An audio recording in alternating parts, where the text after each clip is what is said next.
When you play the Game of Thrones, you Subscribe and like. or you die. There is no middle ground. Alright, hello YouTube, welcome back to the Grease Goblin YouTube channel. In today's video, we are going to be talking about the perfect setup chapter in kind of the chapter right before the Red Wedding, with Catelyn's chapter when they first get to the twins, and talking about how it really sets up the tone for the Red Wedding. Now, before we get into the video, if you guys like to like, subscribe, and comment for more of this type of content, please do. It helps the channel grow and reach other people that might like this content as well. But yeah, I wanted to do this video right before I do my Red Wedding chapter analysis because I think it helps set the tone. I did a poll last week, if you guys saw it or not, talking about kind of what videos I was going to do this week, and you guys really thought you wanted me to do the Littlefinger and Varys video, which I did yesterday, and you wanted me to do a Red Wedding chapter analysis video. So I'd already planned on doing the Red Wedding chapter analysis video, but I'd also plan on doing this video because I think this video is very important to why the Red Wedding is as impactful as it is, and why it is kind of good as it is, because this chapter, in my opinion, helps set the tone and kind of foreshadows what's going to happen and kind of puts that eerie feeling into our minds.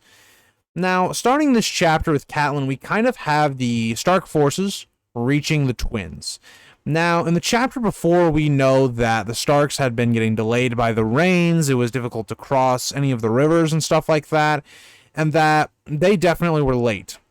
And this was something that, again, was another slight to the Freys, to Walder Frey in particular, and Catelyn kind of starts this chapter by kind of reminding Robb that he needs to be on his best behavior, right? That, you know, this is Walder Frey. He's very prickly, he is not a very nice guy, and he will take almost anything as a slight. So he needs to be on his best behavior. And Robb kind of responds in this chapter, and something I notice within this chapter with not only Robb but also Edmure is that they really underestimate the Freys. You know, Robb straight up says in this chapter, I know the Freys, you know, or whatever like that. I fought with them and stuff like that. And he really doesn't seem to kind of grasp the situation, that this is a very uneasy feeling, right? And we kind of continue this by Catelyn saying, you know, if, you know, there's food and, you know, drink, you know, you need to ask for that. You need to get that guest, you know, right thing, right? So that you can't be harmed and you are safe under their walls and all that and protection. And Robb kind of goes, I guess, you know, if he serves it to me, I will, you know, eat it and all that. And, you know, whatever, right? He kind of brushes this off. And he also kind of goes, what do I have to fear? I have an army. And it's this really big lack of understanding of what's really going on, right?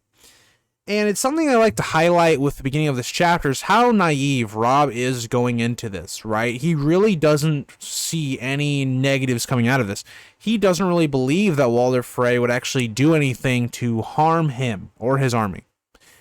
And it just continues to show kind of how Robb is not great at the political game because he's not reading the situation. Because we're in Catelyn's mind, and Catelyn's kind of dead on the entire time. Catelyn is very skeptical of this whole thing. She's very much analyzing every single thing that happens, right? And we'll see that as this chapter continues. But it's one of those things where Catelyn, to me, isn't the smartest character in the world, right? She makes a lot of dumb political mistakes, but she's a character that, you know, at least at the very onset of this, understands that something is kind of going on. And maybe that's more of her knowledge with Walder Frey and the Freys as a whole than the others, but she definitely has this feeling. Now, going into it, we see the Freys start to come out, right? We have a couple of Walder Frey's sons come up to Robb and the kind of army.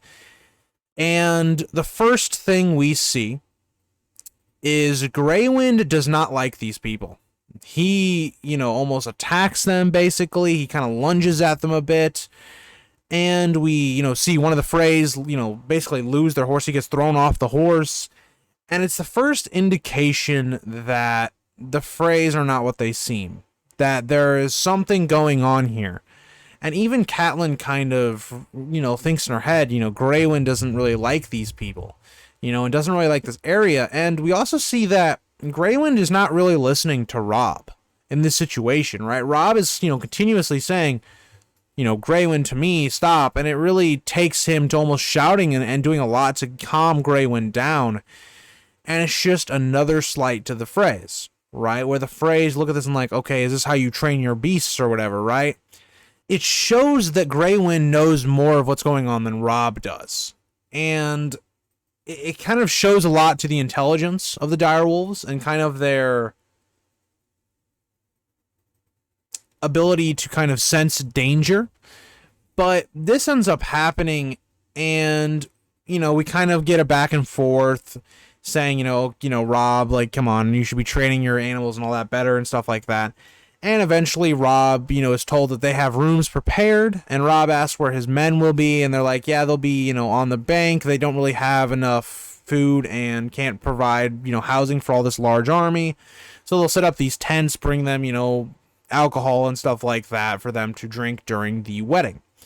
And of course, we know that this is a prelude to get them kind of drunk and out of fighting shape so that the Frey and Bolton forces can pretty much destroy them.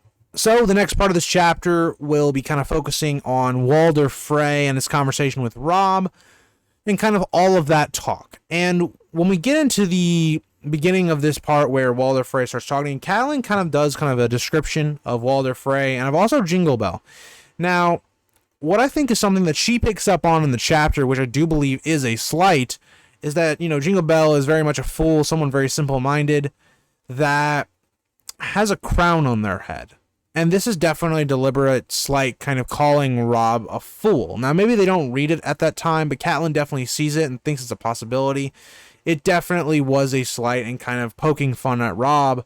And we'll kind of see how Walder Frey just kind of takes a piss on Robb in the next kind of few pages.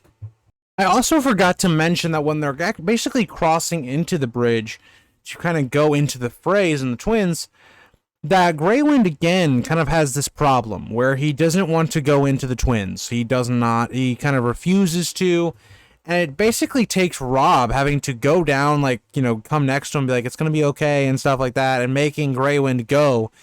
And it shows again the resilience of Grey Wind and him as a direwolf, understanding that this is a place of danger, not a friendship.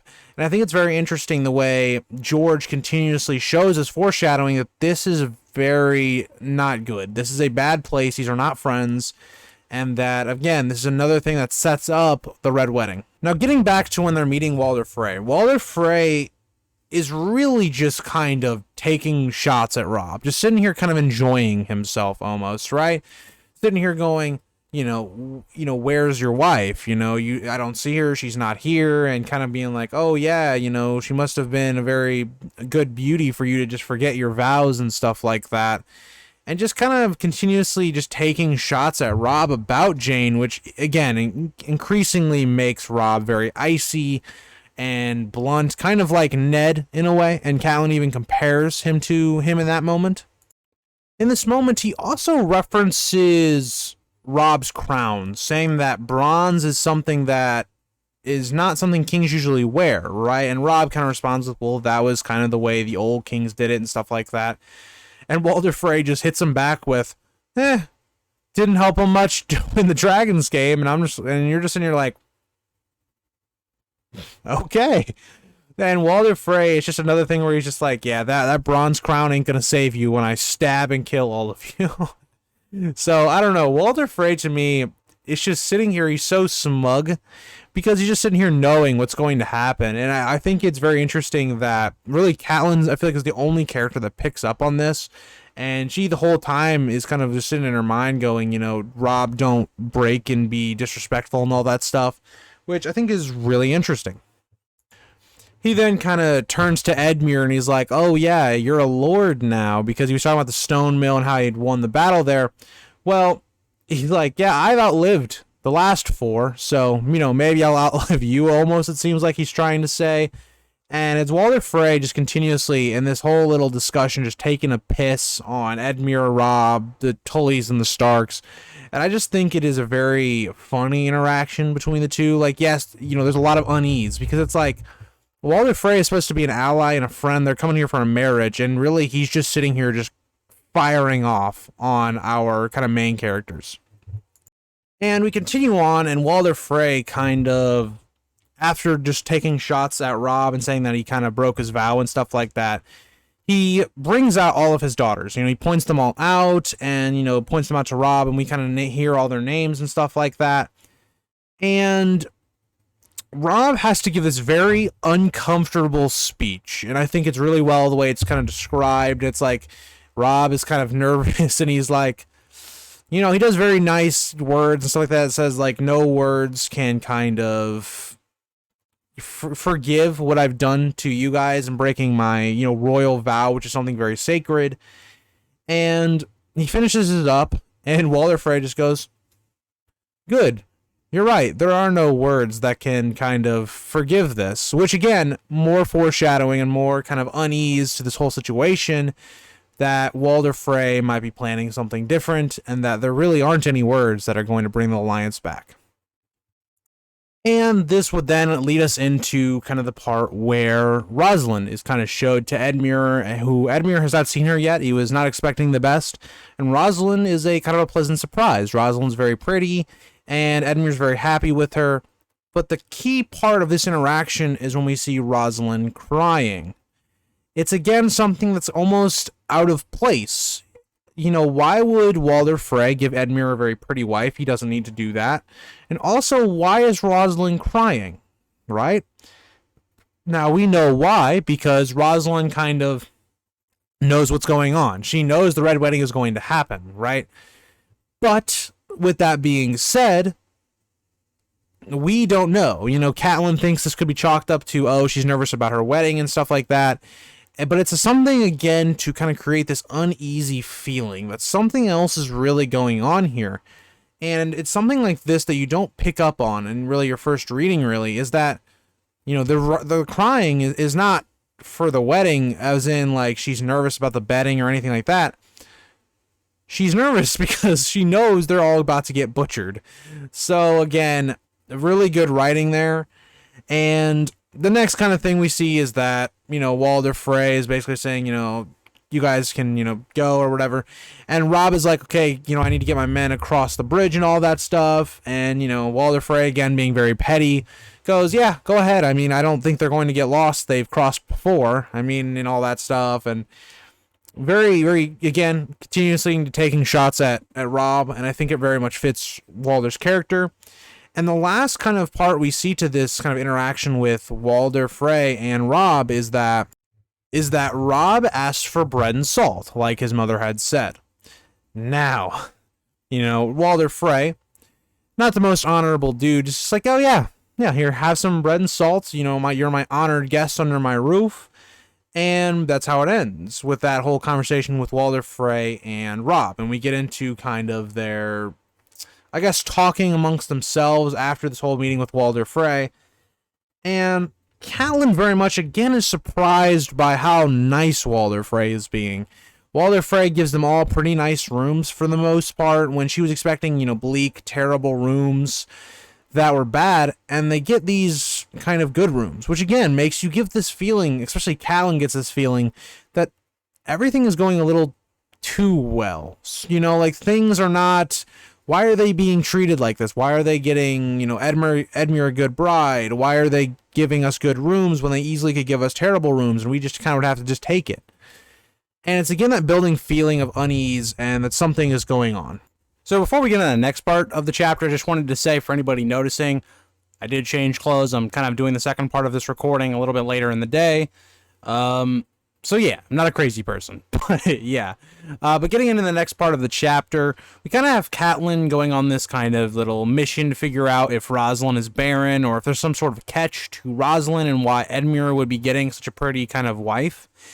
And the next big thing that I think is really key is that we see kind of Catelyn talking to the Freys, and she goes, can I talk to Sir Perwyn, I believe is how you say his name?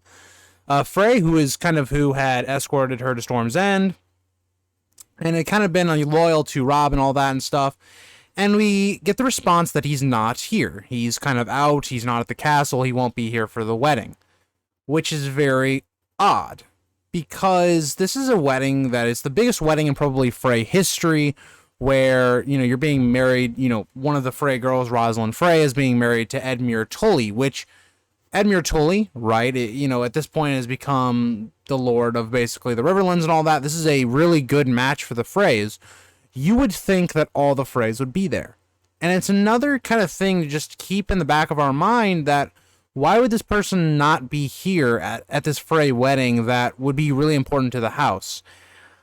As well as, you know, you're doing your alliance with the king, so the king is there as well, and Robb, and it's just something that's very odd that, again, plays on the eerie feeling that George continues to build up in this chapter leading into the Red Wedding.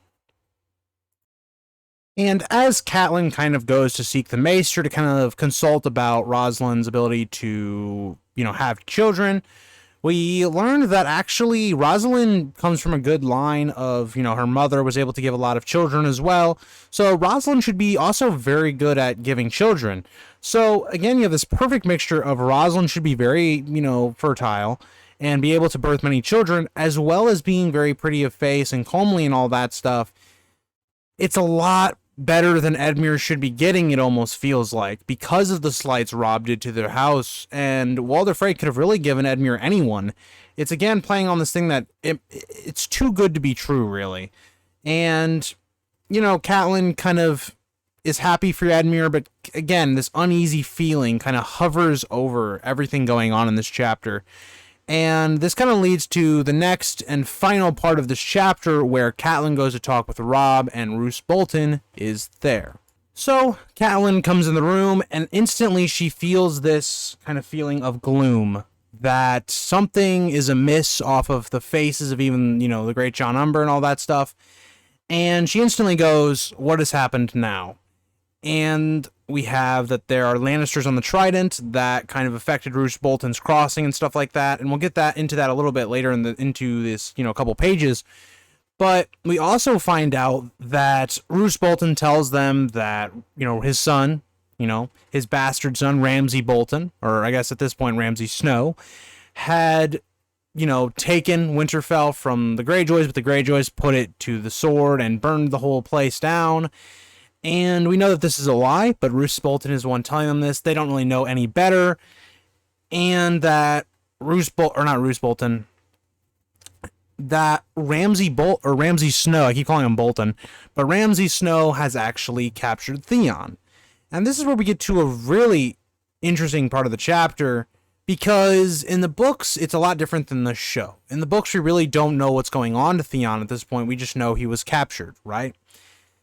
And we really see kind of how cold Roose Bolton is in this chapter, and especially in this little interaction, because even Catelyn calls out, you know, that this man is cold, right?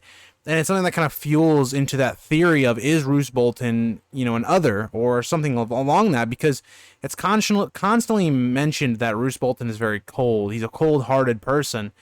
And this gets reinforced when he brings out a piece of skin of Theon. It is flayed flesh from Theon, and you can tell that the Northern Lords are just disgusted by this. Some of them turn away. Robb kind of like looks at him and glares at him and is like, is that skin? And, you know, Roose kind of goes, yeah, he's kind of tainted and cruel and all that stuff.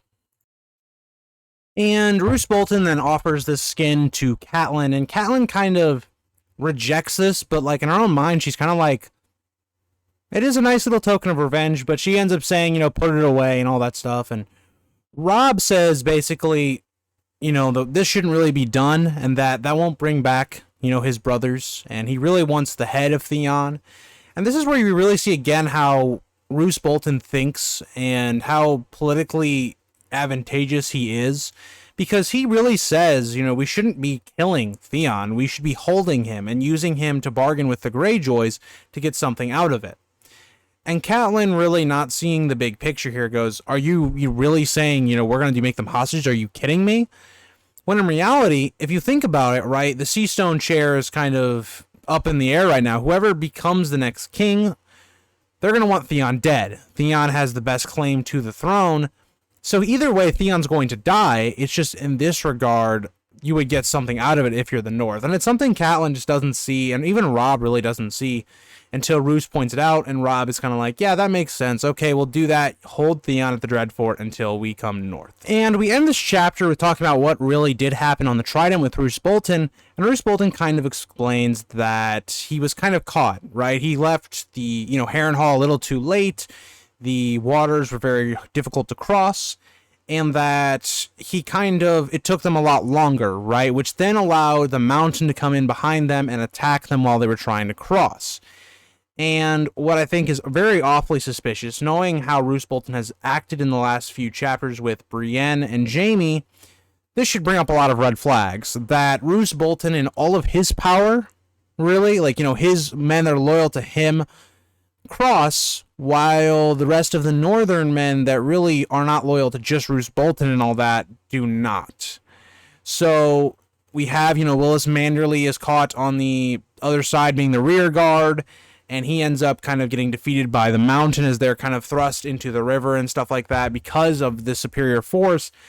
And it's very awfully suspicious when you're looking at it from this point of view that only Roose Bolton's men survived this. And we already have questions of his loyalty to Robb. It should be a major red flag, and it's one of the last things we get into the Red Wedding, but it should be a major red flag as to what is to come. Something that, as readers, we probably overlook, as it's just being, another loss.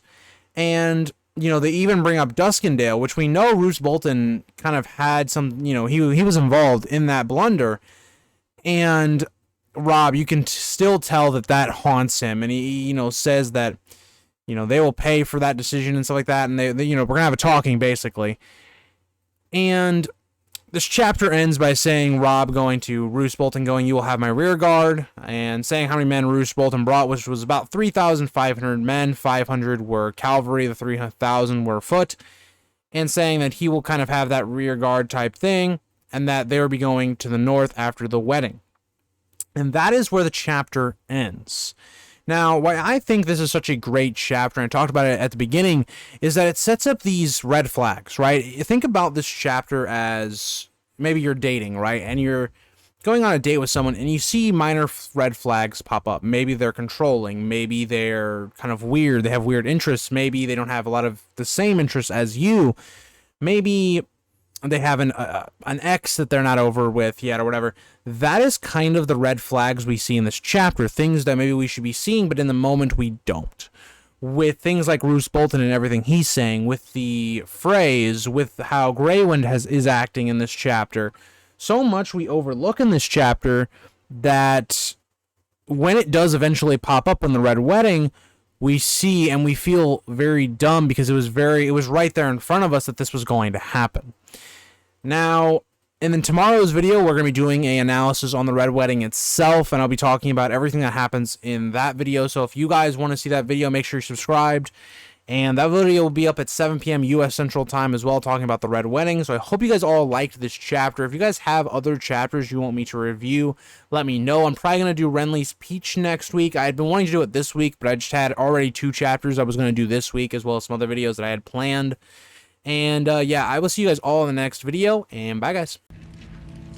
If you think this has a happy ending, you haven't been paying attention.